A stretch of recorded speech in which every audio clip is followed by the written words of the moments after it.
लिए। आप बड़े ऑब्जेक्टिव्स देखिए चरण सिंह सापरा, ना कोई डर था ना कोई दबाव था। जो ऑब्जेक्टिव था कि आतंकियों को मिट्टी में मिलाना है, जब वो हासिल हो गया तो अभी एक टेम्पररी पॉज किया गया है। देखिए, आतंकियों को मिट्टी में मिलाना है, इससे हमारी कोई दो राय नहीं है। सेना के और हमारे डिफेंस फोर्सेस के पराक्रम को हम सराहते हैं, हम उसकी तारीफ करते हैं, उनको सैल्यूट करते हैं। लेकिन जिस तरह से आप ये कह रहे हैं कि ट्रंप की बातों को नजरअंदाज किया जाए, ट्रंप की बातों पर अहमियत नहीं दी जाए, ये तो कभी नहीं हो सकता। यानी ट्रंप कहे हाउडी मोदी तो वो चलेगा, मोदी कहे नमस्ते ट्रंप तो वो चलेगा, ये करे तो चमत्कार, हम एक सवाल पूछ रहे तो हम गुनहगार हो जाते हैं। इस तरह से तो नहीं चलती है ना राजनीति। और सवाल ये बनते हैं कि अगर आपको उत्तर देने नहीं बनता है, आप पुरानी बातें करोगे तो हम भी आपको पुरानी बातों मत कीजिए। आप भविष्य का बताइए कि आप किससे संतुष्ट होंगे। UEM Jaipur is a perfect target for prospective students aspiring for good jobs, good education with future-ready skills. आपको लगता है कि भारत को फोन करके डोनाल्ड ट्रंप से बोलना चाहिए कि बस मत बोलो, चुप हो जाओ, या एक पब्लिक बयान दे देना चाहिए प्रधानमंत्री को कि डोनाल्ड ट्रंप झूठा है? बिल्कुल। देखिए, देश के नेतृत्व को ये बताना पड़ेगा विश्व को और भारत की जनता को कि ये सीज फायर के पीछे क्या क्या बातें हुई, हमने क्या क्या आश्वासन पाकिस्तान से लिए या हमने ट्रंप से लिए। 8 मिनट सिर्फ इसी पे बात की कि किस तरीके से सीज फायर नहीं पॉज हुआ है, और उन्होंने कहा ये न्यू नॉर्मल है। उन्होंने कहा ये पाकिस्तान का पहलगाम के भीख मांगते हुए कॉल किया, उन्होंने पूरा टाइम बताया। लेकिन वो ट्रंप नहीं सुन रहे थे। पाकिस्तान ये सब आवाज ट्रंप तक नहीं गई है। मैं ये कहता हूं कि पाकिस्तान के जो पहलगाम के आतंकी है, क्या उनको पाकिस्तान हैंडओवर करेगा? क्यों करेगा भाई? हमको मांगना ही नहीं है। अरे सुनिए, आप देश को पीछे ले जाना चाहते हैं।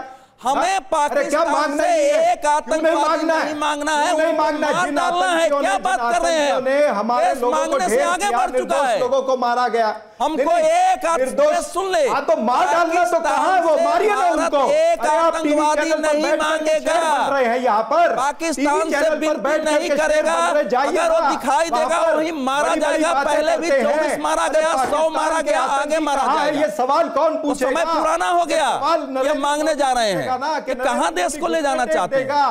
आप पीएचडी करने वाले विद्यार्थी को आप कह रहे हैं कि 12वीं का पेपर हल करो, क्या ये तो बड़ी समस्या है। ये देश की जनता को नहीं जानना चाहिए क्या? देश की जनता के सवाल, और उसमें 2 सवाल और जोड़ दूं जिनको लेकर के काफी लोगों के मन में एक डाउट भी है।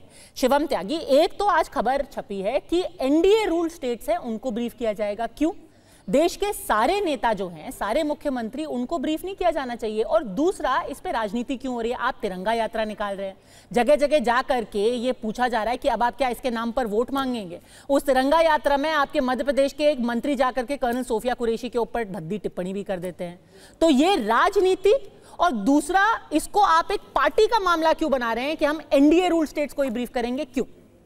पहला, चरण सिंह सापला जी ने कहा कि भाई पाकिस्तान से आतंकवादी मांगो, हम मांगेंगे नहीं, हम ये करेंगे उन आतंकवादियों के साथ जो तस्वीर आपको दिखाई दे रही होगी। वैसे तो इस देश के इंटरनेट पर सभी ने ये देख लिए, लेकिन ये जो इन 3 लोगों के सर कुचले हुए हैं सेना ने, और उसके बाद जो वहां पर भारत माता की जय के नारे लग रहे हैं, तो जो भी आतंकवादी हैं उनके साथ यही होने वाला है, यही होगा, यही उनकी नियति है। कोई मांगना मूंगना कुछ नहीं, सीधा देखना, मारना और ठोक देना, खत्म कहानी। पहले तो ये तो इलाज होगा आतंकवादियों का।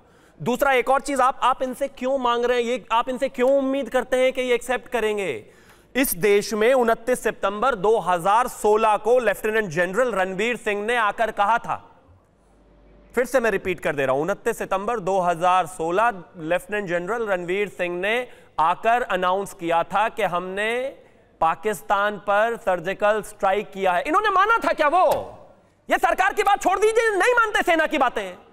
2019 में भी आकर इसी तरीके से अनाउंस किया था, इन्होंने माना था क्या? इन्होंने कहा नहीं नहीं कुछ नहीं हुआ, पेड़ गिरा कर आ गए, नहीं नहीं कुछ नहीं हुआ, कुछ भी नहीं हुआ वहां पर, ऐसे ही कुछ नहीं करते, ये खून की दलाली करते, ये इन्हीं का स्टेटमेंट है। तो आप कैसे मान लेंगे कि आज 2025 में कांग्रेस इस बात को एक्सेप्ट कर लेगी कि उनको मारा है हमने? सारी दुनिया मान रही है, लेकिन ये नहीं मानना चाहते क्योंकि ये मानते ही नहीं है। देश की सेना की काबिलियत को ये मानते होते 2008 में मुंबई के हमले के बाद में जवाब देने का मौका देते। प्लीज बीच में नहीं बोला, मैं उनके बीच में।